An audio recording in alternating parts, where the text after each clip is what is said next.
एक जंगल में एक बेचारी रानी चिड़िया रहती थी। उसे दिन रात बातें सुनने को मिलती थी क्योंकि वो मनूस चिड़िया थी। किधर मर गई है मनूस चिड़िया?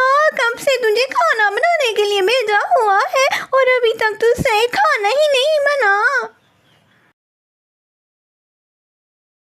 मैं वो खाना बना रही थी तो अचानक लकड़ियाँ ख़त्म हो गई। मैं बस वही लेने गई थी, इस वजह से खाना लेट हो गया। जोजो मुर्गी, बहाने मारना बंद कर रानी। जब से तू मेरे घर आई है मेरा जीना हराम कर दिया है। पैदा होते ही माँ को खा गई और जब थोड़ी बड़ी हुई तो बाप मर गया। तू जैसी मनूस चिड़िया को घर में अपने घर न रखती तो आज तू किसी पेड़ के नीचे बैठकर मांग रही होती। हाँ जोजो मुर्गी, इसमें मेरा क्या कसूर है? तुम मुझे ऐसी बातें क्यों सुनाती रहती हो? सुनाऊंगी तुझे बातें, तू इसी काबिल है। अब जा यहाँ से, मेरा दिमाग न खा। फिर रानी चिड़िया रोते हुए अपने घर से बाहर चली जाती है और एक पेड़ के नीचे बैठकर रोने लग जाती है। इसमें मेरा क्या कसूर है? मेरे पैदा होते ही मेरे मॉम डैड मर गए। लोग मुझे मनूस क्यों कहते हैं? क्या जिसके मॉम डैड नहीं होते वो मनूस होता है? रानी चिड़िया रो रही थी और साथ साथ बातें कर रही थी। उसे नहीं पता था उसके साथ एक जादुई फूल है जो उसकी सारी बातें सुन रहा है। फिर कुछ देर बाद रानी चिड़िया अपने घर चली जाती है। जब वो घर पहुंचती है तो जोजो मुर्गी की बेटी चमकी मुर्गी वहां पर आई होती है अपना कीमती हार दिखाने के लिए। अरे चमकी मेरी बेटी, ये तो बहुत खूबसूरत और कीमती हार लग रहा है। मेरी बेटी भी तो इतनी अच्छी और किस्मत वाली है। अरे मनूस चिड़िया, तो यहाँ क्या देख रही है? जब तक मेरी चमकी यहाँ पर है तो इसके करीब ना। मैं नहीं चाहती कि तेरी नहुसत मेरी बेटी पर लग जाए। निकल जा कुछ देर के लिए मेरे घर से। हाँ सुना नहीं तुमने? मेरी माँ ने तुमसे क्या कहा है? चली जाओ यहाँ से, मैं तुम्हारी शक्ल नहीं देखना चाहती। यहाँ से दफा हो जाओ। फिर दोबारा रानी रोते हुए उस पेड़ के पास चली जाती है। मैं ऐसी जिंदगी गुजारना नहीं चाहती, अब मुझसे और बातें बर्दाश्त नहीं होती। अरे चिड़िया, तुम मनूस नहीं, एक बहुत अच्छी चिड़िया हो। अरे फूल, तुम बोल सकते हो? क्या तुम कोई जादुई फूल हो? हाँ, मैं एक जादुई फूल हूँ और तुम जब भी रोती हो तो मैं तुम्हारी सारी बातें सुनता हूँ। मैं सब जानता हूँ तुम्हारे बारे में रानी चिड़िया। फूल, मैं बहुत अकेली हो गई हूँ। इस जंगल में सब मुझे मनूस चिड़िया कहते हैं। अब मुझसे और बातें बर्दाश्त नहीं होती। शायद मैं वाकई में एक मनूस चिड़िया हूँ। मैं जो भी करती हूँ वो खराब हो जाता है। चिड़िया, तुम गलत नहीं, लोगों की सोच गलत है। अगर तुम चाहती हो सब ठीक हो जाए तो मैं तुम्हारी मदद कर सकता हूँ। ये एक जादुई हार है, तुम जैसा चाहोगी वैसा हो जाएगा। अब तुम्हें कोई मनूस चिड़िया नहीं कहेगा। क्या सच में ये हार पहनने से मैं मनूस चिड़िया नहीं रहूंगी? अगर ऐसा है तो मैं तुम्हारा ये एहसान कभी नहीं भूलूंगी जादुई फूल। फिर रात हो जाती है तो रानी चिड़िया अपने घर जाती है तो चमकी मुर्गी की हालत बहुत खराब होती है उस कीमती हार की वजह से। अरे देख रानी, मेरी चमकी की हालत बहुत खराब हो गई है। अगर ऐसे ही रहा तो मेरी चमकी मार जाएगी। कुछ कहा रानी? अरे जोजो मुर्गी, अभी तो चमकी मुर्गी बिल्कुल ठीक थी। ऐसा क्या हुआ कि इसकी हालत इतनी खराब हो गई? अरे रानी, वो इसका जो कीमती हार था ना, उसका एक स्टोन इसकी चाय में गिर गया और इसने वो चाय पी ली। इसके बाद इसकी हालत बहुत खराब हो गई है। इस जंगल में तो कोई डॉक्टर का क्लिनिक भी नहीं है जहाँ हम इसे ले जाए। अगर ऐसे ही रहा तो रानी ये मार जाएगी। कुछ कर। लेकिन तू भी क्या कर सकती है? तू तो पहले ही मनूस चिड़िया है। मैं मनूस नहीं हूँ, मैं इस बात को आज साबित करके रहूंगी। फिर रानी चिड़िया अपना हाथ चमकी मुर्गी पे रखती है तो चमकी मुर्गी बिल्कुल ठीक हो जाती है। ये देखकर जोजो मुर्गी बहुत हैरान रह जाती है। अरे रानी, ये तूने कैसे किया?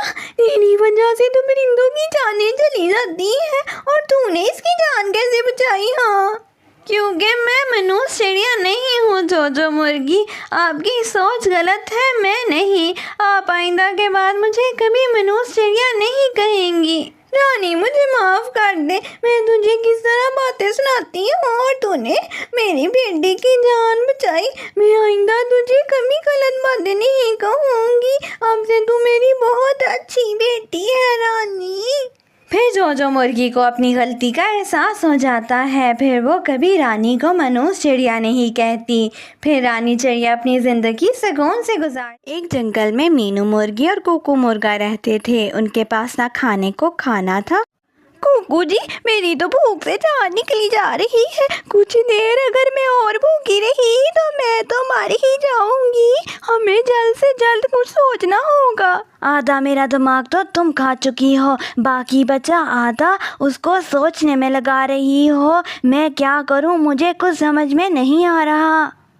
अरे हट राम, तू बातें ही करता रहेगा या कुछ करेगा भी? अरे मेरे दिमाग में एक आइडिया आया है। हमारे जंगल में वो अमीर रानी चिड़िया है ना, हम उसकी बेटी चूचू को किडनैप कर लेते हैं। वो तो बहुत डरपोक है, वैसे ही हमें बहुत सारे पैसे देगी। उसको डराने की ज़्यादा ज़रूरत भी नहीं पड़ेगी। अरे कुकू जी, हम उसे किडनैप करके रखेंगे कहाँ पर?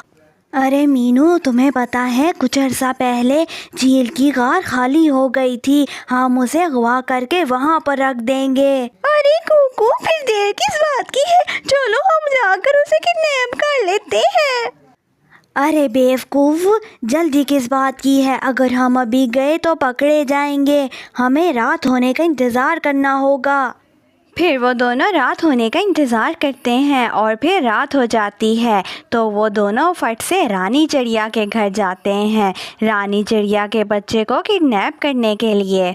रानो चिड़िया और चूचू बड़े मज़े से सो रहे थे कि फिर वो दोनों बड़ी खामोशी से रानी चिड़िया के घर के अंदर आते हैं। रानी चिड़िया तो बेखबर सो रही थी, उसे तो पता भी नहीं चलता कि उसकी बेटी चीकी को वो लोग किडनैप करके ले जा रहे हैं।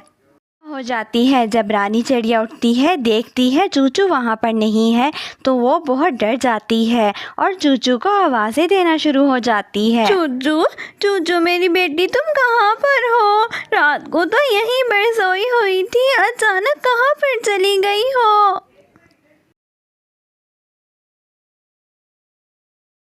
हम शिकारी पक्षी हैं, हमने चूचू को किडनैप कर लिया है। अगर कल शाम होने से पहले तुमने हमें 1 लाख रुपए ना दिए तो हम चूचू को मार देंगे। फट से शिकारी पक्षियों के पास जाती है तो उसे रास्ते में ताज रानी मिलती है। अरे रानी, तुम इतनी परेशान क्यों हो और रो क्यों रही हो? अरे ताज रानी, मैं तुम्हें क्या बताऊं, मेरी चूचू को शिकारी पक्षियों ने किडनैप कर लिया है और मेरे से 1 लाख रुपए मांगे हैं। मुझे जल्द से जल्द उनके पास जाना होगा, इससे पहले वो मेरे चूचू को मार दें। अरे रानी, कल रात को मैंने तुम्हारे घर मीनू और कुकू को आते देखा। मुझे लगता है ये उन बदमाशों की हरकत है। अरे ताज रानी, ये तुम क्या कह रही हो? अगर मीनू और कुकू ने मेरे चूचू को किडनैप किया है तो मैं इन्हें छोड़ूंगी नहीं। अरे रानी, तुमने ये पैसे लेकर कहाँ पर जाना था? ताज रानी, इस चिट्ठी पर लिखा है कि काली गार के सामने एक आम का पेड़ है, उधर ये पैसे रखकर चली जाना और शाम होने से पहले पहले तुम्हें तुम्हारी बेटी मिल जाएगी। अरे रानी, हम ऐसा करते हैं, हम उस पेड़ पे पैसे रखकर वहाँ किसी भी पेड़ के पीछे छुप जाएंगे और देखेंगे कि वो पैसे लेने कौन आता है। रानी चिड़िया, अगर मीनू और कुकू वो पैसे लेने आए तो हम उन्हें उधर ही पकड़कर सबक सिखा देंगे। फिर रानी और ताज रानी गुफा के पास वाले आम के पेड़ के पास वो पैसे रख देते हैं और पीपल के पेड़ के पीछे छुप जाते हैं। जैसे ही मीनू मुर्गी और कुकू मुर्गा वो पैसे लेने आते हैं तो वो लोग देख लेते हैं वो मीनू मुर्गी और कुकू मुर्गा है तो वो फट से बाहर आते हैं। अरे मीनू और कुकू, तुम दोनों बहुत बुरे हो। तुम लोगों ने चंद पैसों के लिए मेरे चूचू को किडनैप कर लिया। मैं तुम लोगों को कभी माफ़ नहीं करूँगी। अरे रानी, हमें माफ़ कर दो, हमें पैसों की बहुत ज़रूरत थी। हम बहुत दिनों से भूखे थे और हमने कुछ नहीं खाया था। अब तो हम भूख से मरने ही वाले थे। फिर रानी चिड़िया लोगों को माफ़ कर देती है और खाने के लिए बहुत सारा भोजन दे देती है।